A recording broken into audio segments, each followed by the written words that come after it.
لە میانی ساڵی 2021 353 پێشێلکاری بەرامبەر بە 260 ڕۆژنامەنووس و دامەزراوەی میدیایی کراوە.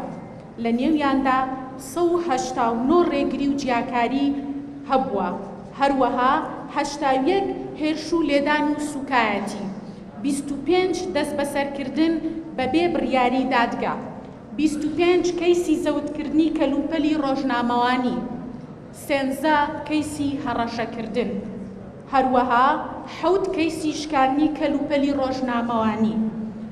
لەگەڵ ئەوەشدا 1 کەیسی تەقەکردن لە ڕۆژنامەنووسان هەبووە، هەروەها 4 کەیس و حاڵەتی ڕۆژنامەنووسی حکومدراو بەدەر لە یاسای کاری ڕۆژنامەوانی هەبووە، هەروەها 2 کەیسی هەڵقوتانە سەر داخستنی بارەگای کەناڵەکان هەبووە، 6 کەیسی پڕکردنەوەی بەڵێننامە لەلایەن دامەزراوەکانەوە هەبووە.